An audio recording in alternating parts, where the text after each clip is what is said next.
नमस्कार, मैं ज्योतिषी आर्य सोनी पिछले 41 वर्षों से यंत्र मंत्र तंत्र रत्न दान दक्षिणा पूजा पाठ होम हवन और जप तप के द्वारा लोगों की समस्याओं का समाधान करता रहा।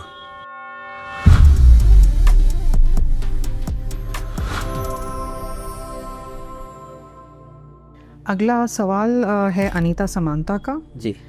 पहले तो ये वेस्ट बंगाल से है और इन्होंने आपका बहुत बहुत धन्यवाद दिया है। आपने इनको पहले एक उपाय बताया है जो इनके बहुत काम आया है। बहुत बहुत आशीर्वाद उनको। इन्होंने अब सवाल भी किया है गुरुजी कि 10 साल से या 11 साल से इनसे किसी ने पैसे लिए थे, एक औरत ने। अब वो आजकल करते करते 10-11 साल हो चुके हैं।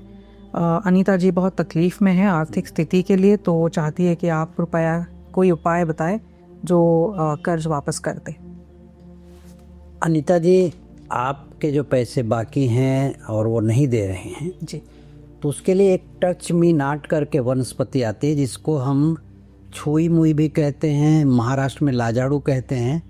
टच मी नाट, जिसके टच करने से पत्ते सिकुड़ जाते हैं जी।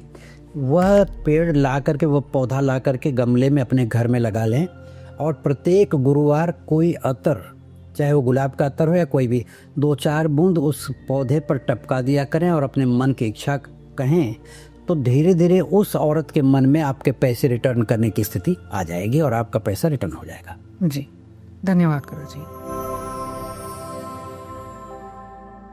अगला सवाल है पीहू जी का।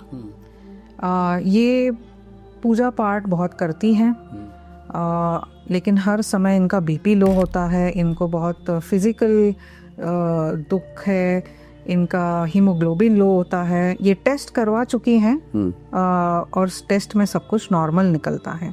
तो चाहती है कि आप कोई उपाय ऐसा बताएं कि उनकी सेहत ठीक रहे, बीपी ठीक रहे, वजन भी इनका कम ही होते रहता है। तो सबसे पहली बात है, मैं भगवान से प्रार्थना करूंगा कि आपका स्वास्थ्य सही रहे और इसके लिए पूजा पाठ या भजन कीर्तन से काम नहीं चलेगा जी। यह सीधा सीधा डॉक्टर के पास जाएं और जो बीपी लो रहता है उसके कारणों का पता करें जी। तो वो कह रहे हैं कुछ पता नहीं चल रहा है, लेकिन बिना कारण के बीपी लो नहीं होता, उसका विधिवत टेस्ट कराएं तो आपको उपाय वहीं से मिलेगा, दवाखाने से, डॉक्टर से। यहाँ से बीमारियों पर उपाय नहीं दिया जा सकता। जी, धन्यवाद। अगला सवाल 3 व्यक्तियों से है। वैशाली जोशी जी है, आदित्य रस्तोगी और रंजन यादव या रंजू यादव। तो ये कह रहे हैं कि उनकी अपने पति से या जो पति है उनकी अपनी पत्नी से संबंध खराब हो गए हैं, रिश्ते खराब हो गए हैं और ससुराल से भी रिश्ते खराब हो गए हैं। तो चाहते हैं आप कोई ऐसा उपाय दे कि वो अपनी पति या पत्नी के साथ संबंध फिर से अच्छे हो जाए, ससुराल वालों के साथ भी संबंध फिर से अच्छे हो जाए। सबसे पहली बात मैं बता देना चाहता हूँ कि पति पत्नी में कभी लड़ाई नहीं होती। लड़ाई होती है तो तीसरे को लेकर के होती है जी। अब एक जनरल बात मैं आपसे बता देता हूँ कि आज तक जितने भी औरतें मेरे पास आती हैं सबके पति नालायक हैं और जितने पुरुष आते हैं सबकी औरतें पागल हैं, लेकिन वो चलाते हैं संसार। मैं ये मजाक की बात नहीं कर रहा हूँ, लगभग लोगों में यही है कि हमें हमारे मन का पति नहीं मिला या हमारे मन की पत्नी नहीं मिली। तो मैं आपसे ये कहना चाहता हूँ कि पति पत्नी में लड़ाई जब भी होती है तीसरे को लेकर के होती है। अगर वहीं पति पत्नी एक दूसरे को समझ लें कि तीसरे को लेकर के हमारे और अपने बीच में, तुम्हारे माँ बाप हमारे माँ बाप, तुम्हारे भाई हमारे भाई या तुम्हारे दोस्त हमारे दोस्त, अगर इस तरह की स्थिति करेंगे तो लड़ाइयाँ कभी भी बंद नहीं होंगी। एक बात। दूसरी बात, इसके लिए उपाय है, लेकिन वह उपाय बिना पत्रिका देखे नहीं दिया जा सकता कि प्रत्येक पुरुष की स्थिति, प्रत्येक स्त्री की स्थिति किस ग्रह के साथ गुजरे, क्योंकि समय समय पर ग्रहों की स्थिति बदलती रहती है, जिसकी वजह से कोई भी पुरुष अचानक आज सुबह बहुत अच्छे मूड में था और रात को झगड़ रहा है घर में आकर के जी, इसका मतलब है कि ग्रहों की स्थिति खराब है। रही बात ससुराल से स्थिति खराब होती है तो आदमी के राहु खराब हो जाता है, तो राहु खराब हो गया होगा इसलिए ससुराल से स्थिति खराब हो गई होगी, संबंध खराब हो गए होंगे। तो राहु के लिए उपाय किया जा सकता है कि 1.25 किलो कोयला लेकर के लकड़ी का और उसको अपने ऊपर से 7 बार उतार करके बहते हुए पानी में शनिवार के दिन बहा दें। जिससे ससुराल से संबंध सुधरने लगेंगे। और किसी भी प्रकार के इलेक्ट्रॉनिक सामान अगर ससुराल वालों ने गिफ्ट में दी हो तो उसे वापस कर दें, तो संबंध बिल्कुल सुधर जाएगा। और ये उपाय कितने शनिवार कर सकते हैं? 1 शनिवार। धन्यवाद। अगला सवाल गुरुजी है श्रद्धा दुर्बे से। यह अपनी यूपीएससी 2026 की एग्ज़ाम की तैयारी कर रही है। शुरू तो कर दी है लेकिन इनको ज़्यादा फोकस नहीं हो पा रहा, ये पढ़ाई कर नहीं पा रही है। और ये चाहती हैं कि आप कोई ऐसा उपाय बताएं जिससे उसका फोकस बढ़ जाए और वो एग्ज़ाम में पास हुए।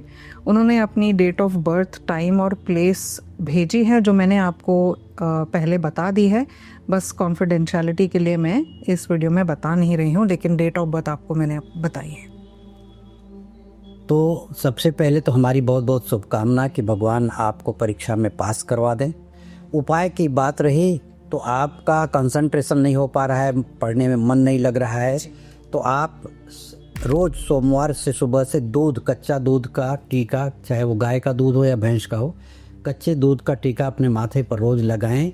इससे कंसंट्रेशन बढ़ेगा। और चंद्रमा जो खराब होता है तभी मन विचलित होता है, तो इससे चंद्रमा अच्छा होगा और मन भी पढ़ने में लगेगा और जो आप पढ़ेंगे वो आपके ख्याल में रहेगा। इससे एग्ज़ाम में उत्तीर्ण होने की संभावना बढ़ जाती है।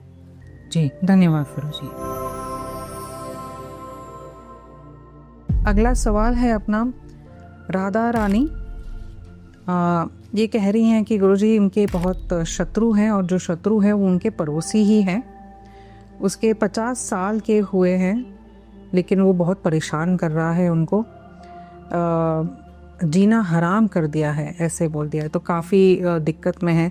ये चाह रही है कि आप ऐसे कोई उपाय बताएं कि इनके जो शत्रु हैं उनसे वो परेशानी ना झेले। शत्रु से छुटकारा पाने के लिए शत्रु का अहित न करके शत्रु आपसे दूर हो जाए, आपको परेशान न करे, इसलिए मैं बता रहा हूँ। नागफनी एक पौधा आता है, कहीं से भी नागफनी का पौधा शुक्रवार के दिन ले आएं और उसका विधिवत पूजन करके, पंचोपचार पूजन करके, मतलब दूध से स्नान कराएं, जल से स्नान कराएं, हल्दी कुमकुम लगा करके, धूप दीप दिखा करके, अपने मन की इच्छा कह करके उसको एक काले कपड़े में बांध करके घर के द्वार पर बाहर साइड में बांध दें, जिससे शत्रु सदा के लिए आपसे धीरे धीरे दूर होता चला जाएगा। जी, और ये एक ही बार कर दें बस।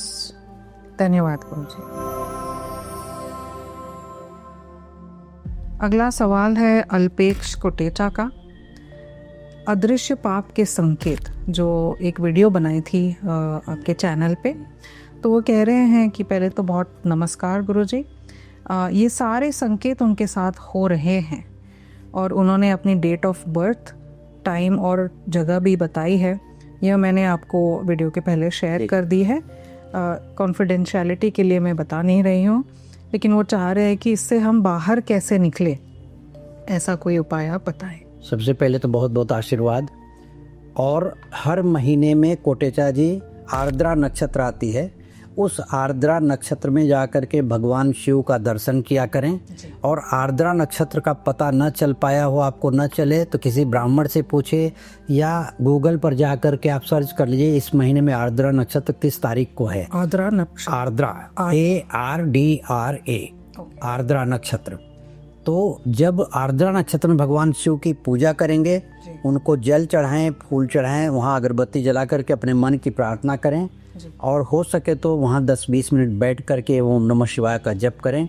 ये कुछ दिनों तक करने से वो अदृश्य जो समस्या हो रही है उनके साथ, वो सब धीरे धीरे खत्म हो जाएगी और पूरी ज़िंदगी खत्म रहेगी आर्द्रा नक्षत्र में यदि ये क्रिया करते हैं तो। धन्यवाद।